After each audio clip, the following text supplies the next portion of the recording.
hizo Jesús solo.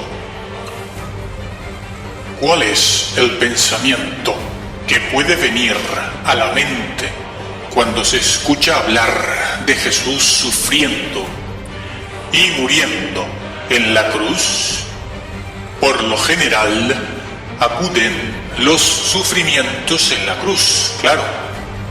Ante la magnitud de tal dolor, existen quienes piensan que Jesús, al ser también Dios, habrá recurrido a su naturaleza divina para obtener fuerzas y así mitigar aquellos sufrimientos. Esta no es sino otra forma de no entender la expiación de Cristo.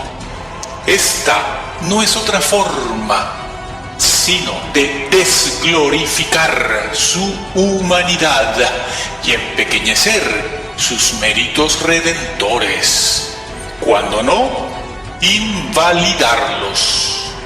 Existen quienes, siendo creyentes, no razonan en nada su fe. Su fe es casi una simple creencia, cuando no un salto al vacío. El hedonismo y no el sufrimiento es el que está de moda. Pudiera creerse que Jesús ha echado mano de recursos divinos y salir victorioso en la hora suprema, pero esto no es cierto. Una fe con este contenido no salva a nadie. No salva la creencia, sino el contenido de la creencia. Pero Jesús no acudió a sus recursos divinos. Esto sería divinizar su naturaleza humana, haciendo una mezcla de ambas, la divina y la humana. Jesús no recurrió a su naturaleza divina para socorrer a su naturaleza humana. Claro que no. Jesús conocía claramente la voluntad de su Padre. Sabía cuál era su misión y el método para conseguirlo. El método era la dolorosa cruz. Jesús siempre hablaba de su deseo de ir a la cruz. Pero claro, cuando comenzaron a acercarse los momentos difíciles del Calvario, los momentos de terror, se encuentra en Jesús la lucha por tratar de evitar el dolor, el castigo y el sufrimiento. ¿Cómo evitar este calvario? ¿Cómo? ¿Existe alguna forma? Jesús, en el Getsemaní, vive una angustia de muerte, de infarto, mejor dicho. Sudó como grandes gotas de sangre. Aquello fue insoportable. Su voluntad humana lucha contra la del Padre. Esta situación ya ha vivido desde horas antes en el aposento alto. Y en el Getsemaní se viven momentos que aún ningún ser humano llega a revivir completamente. Que nadie piense que ha sufrido más que Jesús, porque los hay. Hay quienes piensan que sí, incluso de fe. Personas de fe que creen que pueden sufrir psíquica y psicológicamente, físicamente, moralmente, más que el Hijo de Dios. Falso. En aquella situación, Jesús suplica a su Padre que pase de él aquella terrible copa de muerte. Pero la persona del Hijo de Dios, la persona del Hijo del Hombre, en oración con su Padre dice: mas no sea como yo, sino como tú, Padre. No sea hecha mi voluntad, sino la tuya. Ay, ay, ay, así debió haber actuado, se debió haber conducido Adán en el Edén y Satanás antes de su transgresión y rebelión. Jesús tenía así su propia voluntad humana, la del hombre Jesús, que quiere evitar aquello que se le avecina, el Calvario y la cruz. Su condición humana le origina esta lucha y por 3 veces pide al Padre: si te es posible, Padre, pasa de mí esta copa. Léanse los versículos que están escritos en la parte de la literatura. Como hombre, Jesús refleja la voluntad distinta a la del Padre, ¿sí? Una voluntad distinta a la del Padre.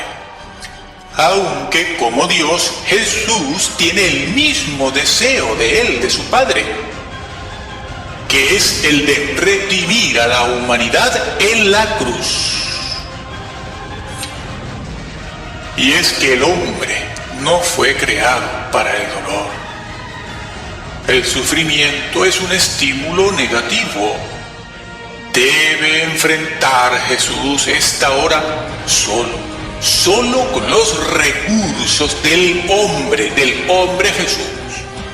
En esta circunstancia, Jesús no podía requerir o reclamar o echar mano de los recursos de la naturaleza divina para salir airoso, victorioso de aquella hora final.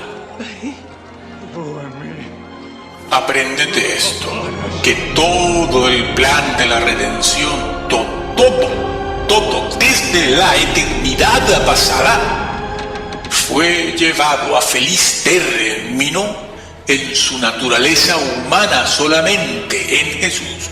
Solo Jesús, solo. Toda la creación y toda la salvación y toda la redención sobre los hombros de un solo hombre, Jesús, nadie más, ni nueva era, ni humanismos de ninguna clase, ni corredentores de ninguna clase, solo Él, porque solo Él tenía esa integridad física y moral. Siendo que para Dios todo es posible, muy grande ha tenido que ser el problema de la rebelión del hombre, como para que el Padre, que ama a su Hijo unigénito como nada en la creación, lo haya dejado pasar por aquella hora completamente solo. Recuerdan, Jesús fue solo, porque no hay nadie como Él. Ningún hombre ha sufrido lo que Jesús, ni lo padecerá jamás. Su Padre, que siempre le había oído en todas las ocasiones, como cuando Jesús multiplicó los panes, como cuando devolvió la vista al ciego, como cuando resucitó a Lázaro, como cuando Jesús en el Getsemaní oraba para encontrar en aquel huerto el dulce consuelo de su Padre. Ahora, en ese mismo huerto, ahora tiene el Padre para su Hijo una respuesta negativa. No es posible pasar la copa.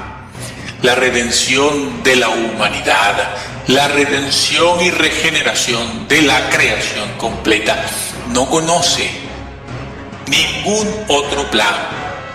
Es inútil discutir si Dios hubiese podido hacerlo de otra manera. No es posible, no era posible.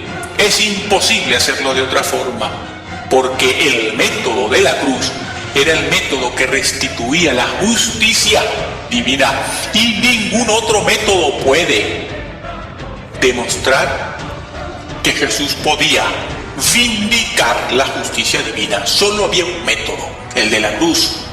Un hombre pecó, un hombre tiene que pagar. Repito, que es inútil hablar de discutir o especular si las cosas no pudieron haber tomado otro camino, otro método. No se puede hacer un círculo cuadrado. El círculo es redondo y la redención pasaba por la justicia de la cruz. ¿Y qué hará Jesús ahora? Pues ya no hay marcha atrás. ¡Qué coraje! ¡Y qué determinación! Y lo hizo por ti, y lo hizo por mí. Acércate a Jesús, porque como Él no hay nadie. Él es el Rey del universo, el verdadero hombre de valor. Esto supera en mucho el sacrificio de Isaac por parte de otro amante padre, Abraham. Jesús ya había hecho un largo recorrido de 3 años. Su decisión no podía ser otra que la propia del nuevo hombre que, sin pecado, actúa de acuerdo con los deseos y la voluntad de Dios el Padre. No se podía esperar otra cosa más que obediencia. Así debió pensar Jesús, como voy a decir ahora, como lo voy a exponer ahora más o menos. Quizás Jesús dijo: sí, iré a la cruz, estoy frente a la boca del embudo y pasaré a través de él. Sí, iré sin hacer uso de mi omnipotencia, confiando en el poder de mi Padre para resucitarme. Ahora Jesús tiene una razón, ahora sí la tiene, para lanzarse desde lo alto del pináculo, en la confianza de que su Padre enviará a los ángeles que le salvarán de la muerte, para que su pie no tropiece en piedra, para que su alma no vea corrupción. Salmo 16 y otros más. En otras palabras, el Padre usará ahora todo su poder para justificarle en el Espíritu, resucitándole una nueva creación, un hombre resucitado, un cuerpo glorificado para la eternidad. Para que la salvación fuera una realidad, era necesario que el Redentor y Salvador fuera verdadero hombre, hombre verdadero. Hebreos 5. Además, hacía falta que todo el peso de la culpa por la transgresión y el pecado y la rebelión recayera en un hombre real, hombre como tal, sin mezcla con otra naturaleza o categoría. ¿Por qué? Pues porque un hombre en el Edén transgredió. Un hombre carga entonces con la pena de la culpa, es decir, un hombre tiene que cargar con la sentencia que equivale a la ley quebrantada, que no es otra cosa, esa sentencia que la muerte eterna, muerte y eterna, que no es solo física, sino moral y también ética y espiritual.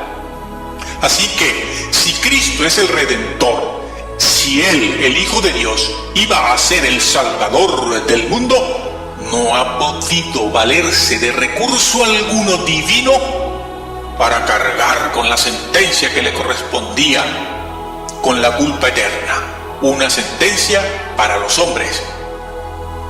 Pero Jesús cargó con ella. Jesús fue completamente solo en su humanidad al castigo y a la cruz. ¿Cómo soportó tal carga? Que es una carga eterna. Entiéndase que no es cualquier cosa. Y si no se sabe lo que es una carga eterna, hay que explicarlo o preguntarlo, averiguarlo.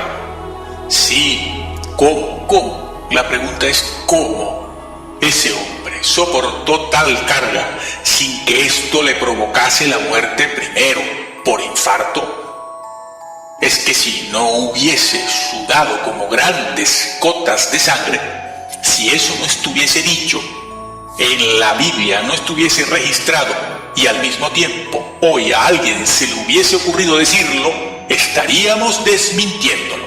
Sí, pues esto del infarto es lo mismo. ¿Cómo no le sobrevino un infarto? Le pudo haber sobrevenido. Increíble. Tenemos la prueba en esa sangre derramada en vida a través del sudor. ¡Qué hombre! Es el modelo de la nueva humanidad. Gracias sean dadas a Dios Padre, que ha querido otorgarnos un Redentor tan grande. Ay, con esta gente que lo quieren comparar con líderes y filósofos políticos, cívicos, sociales, y con corrientes del pensamiento positivo, con ciertas escuelas psicológicas que no hacen más que seguir corrompiendo al mismo hombre. Olvídense de todo, olvídense de tantas escuelas filosóficas, psicológicas, nueva era, saltos evolutivos, razas extraterrestres y todas esas cosas junto con el Harry Potter. Pero bueno, ¿cómo los cristianos van a defender la magia de Harry Potter? ¿Esto qué es? ¿En qué se han convertido los creyentes y los púlpitos? ¿A quién se le ocurre? Aprobando desde los púlpitos la magia de Harry Potter y otras formas modernas de predicar. No entrarán en el reino. Para Jesús no fue nada fácil cargar él solo en su humanidad con nuestros pecados y experimentar la separación eterna del Padre en la cruz. El Hijo de Dios vino a morir por los pecados del mundo y por la transgresión del hombre, tomando el lugar que le correspondía al hombre. Este era el mandamiento que tenía Jesús del Padre. Jesús cumplía con los deseos de Dios. Y él llegó a decir: mi comida es que haga la voluntad del que me envió. Jesús vino para hacer y cumplir la voluntad de su Padre. Y Satanás siempre trató de apartarlo de esa voluntad por los medios que fueran, aunque tuviera que ofrecerle parte del reino que vino a buscar Jesús. El camino trazado por el Padre le conducían a la muerte en la cruz, cosa que Satanás trató de evitar, como cuando, por ejemplo, Satanás, usando a Pedro, le insinúa a Jesús la posibilidad de obrar la redención y de llegar al reino universal que Cristo vino a instaurar, evitando la cruz. La respuesta de Jesús a Pedro fue: apártate de mí, Satanás, me eres tropiezo. ¿Por qué? Porque no pones la mira, entiéndase bien esto, la mira en las cosas de Dios. ¿Qué mira? ¿Qué cosas? ¿A qué se refiere esto? No pones la mira en las cosas de Dios, sino en la de los hombres. ¿Y cuál es la mira de los hombres? ¿Cuáles son las cosas de los hombres? Pues esto hay que explicarlo. Esta frase, la mira en las cosas de Dios, es una expresión que se refiere, oye bien, a los métodos y formas seguidos por Dios en los planes eternos. Se refiere a la forma de Dios lograr sus propósitos. El método que Dios usa, la forma, no da lo mismo una cosa que la otra, no. Eso de entender la Biblia, entender la salvación, entender el culto de una forma o de otra, porque bueno, como Dios es amor, no. De eso nada. En la Biblia no existe base ni fundamento para pensar así. Cuando pensamos así, podemos hasta perdernos. La frase, repito, la mira en las cosas de Dios se refiere al método de Dios en hacer y lograr sus propósitos, que son métodos diferentes de los métodos y formas en que el hombre hace las cosas, ya sean estas de índole espiritual o no. Es lo mismo que le ofreció Satanás en el desierto de la tentación a Jesús. Sí, también lo hizo en el desierto, un camino más corto. Yo te voy a ofrecer un método más fácil. Todos los reinos que has venido a buscar te daré si postrado me adoras. Hombre, es un atajo, un camino corto, no tienes que ir a la cruz. Mi método es mejor que el del Padre, vas a sufrir menos. Pues no. Yo voy a ser rey, pero no por tu método. Cierto que Jesús vino para ser rey, pero su reinado pasaba por la cruz. Ese era el método de Dios. Eso era poner la mira en las cosas de Dios. Este es el método de Dios para redimir al hombre y reinar sobre toda la creación. Pero bueno, ¿hasta cuándo se van a hacer las cosas en el culto y a enseñar la Biblia de cualquier manera? No, con mucha seriedad, claro, pero qué paupérrimos.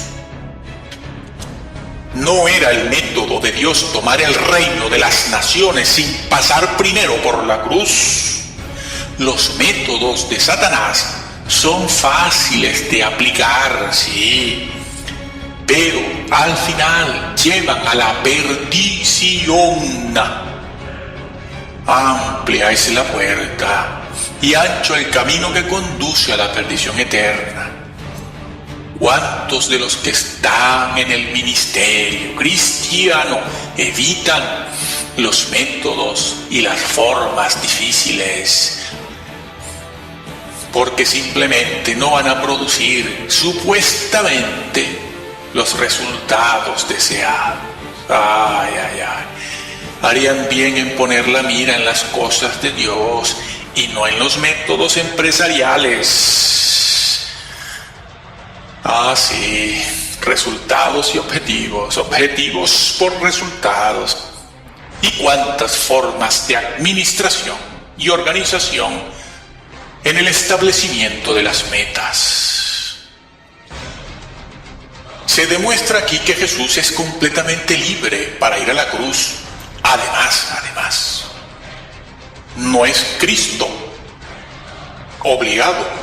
No, Él dijo, yo pongo mi vida, dijo Él. Jesús no fue al patíbulo coaccionado por su Padre, sino viendo el fruto de la aflicción, mirando el resultado de la cruz.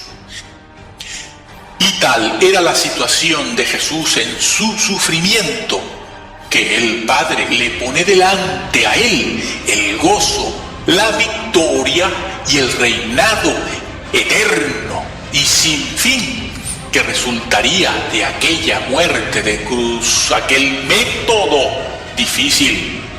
Por el gozo puesto delante de Él sufrió, dice Hebreos 12. Se ve así y se ve aquí como no fue obligado, pero sí animado. Sí, fue muy animado, tuvo que serlo. Hasta los ángeles bajaban a consolarle.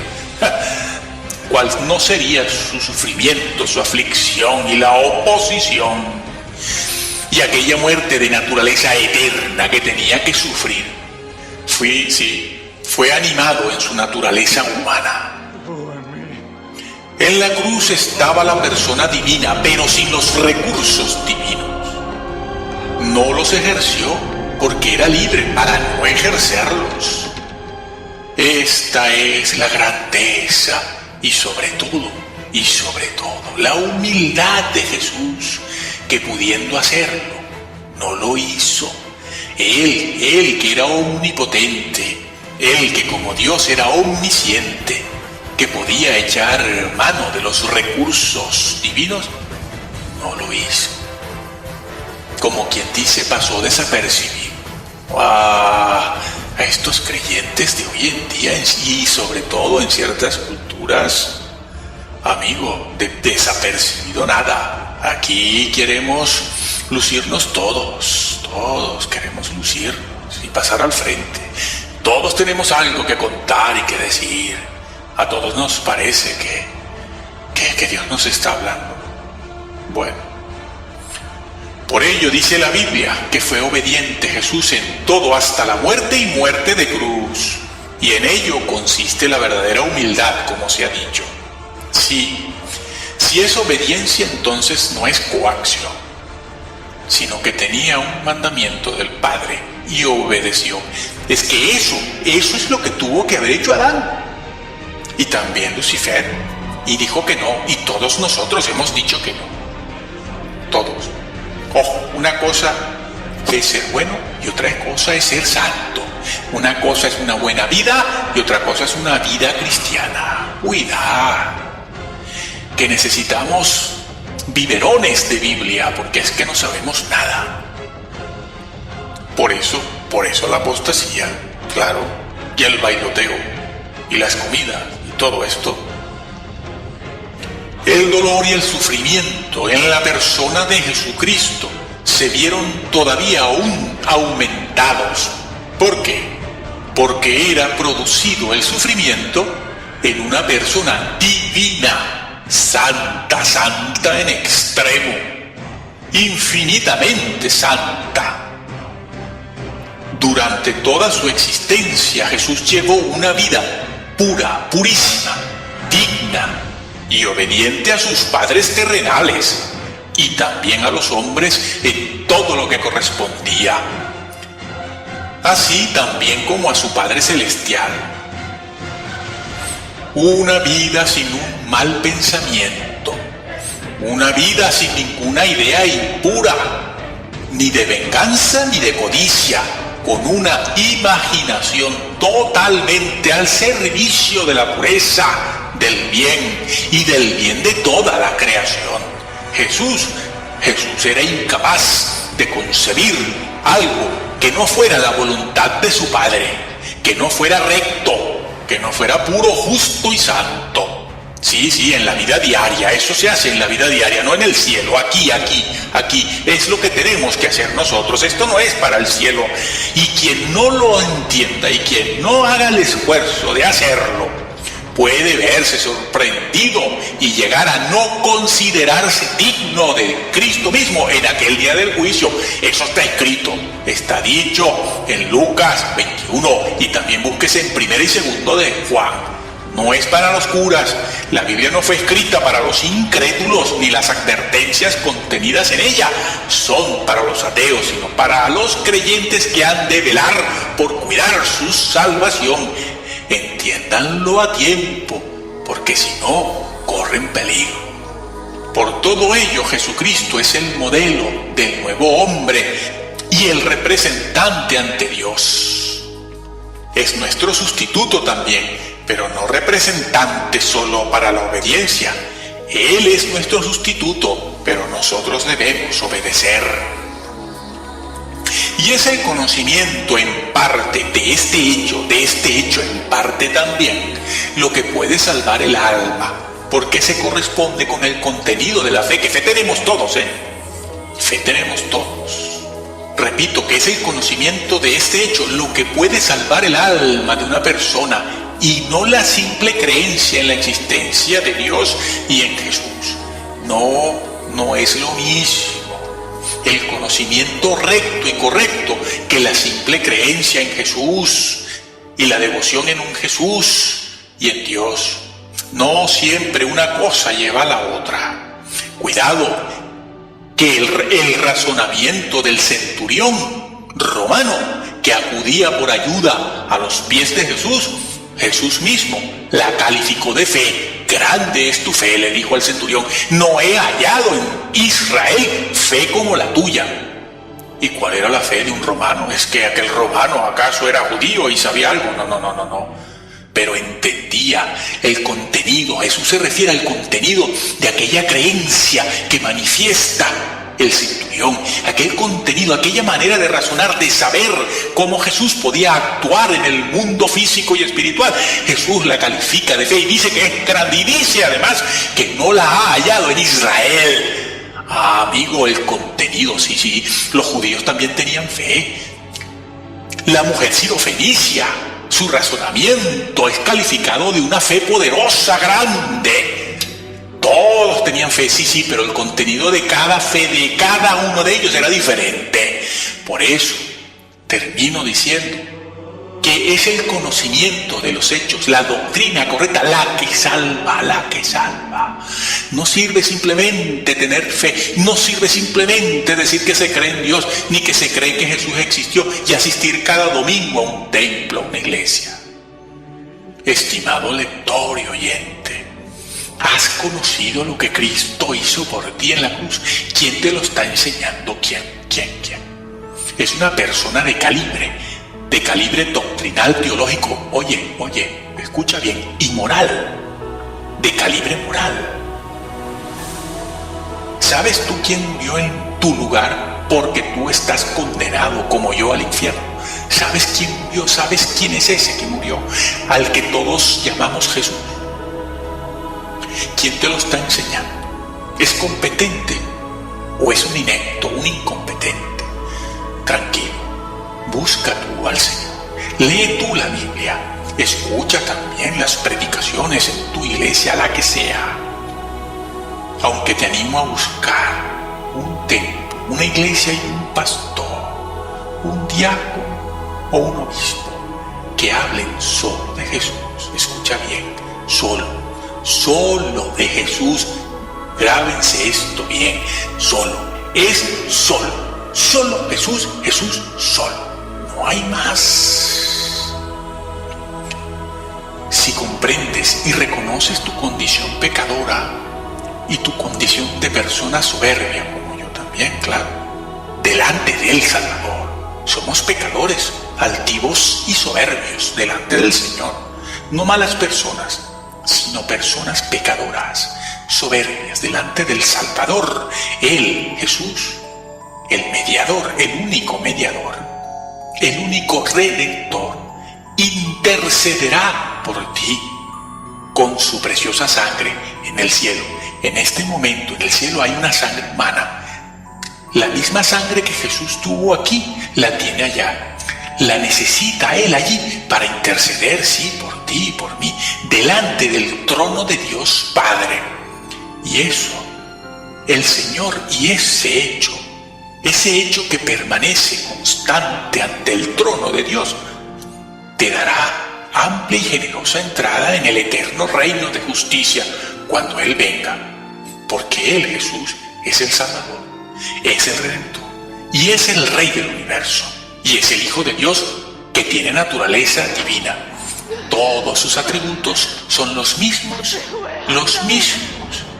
que los del Padre y los del Espíritu Santo.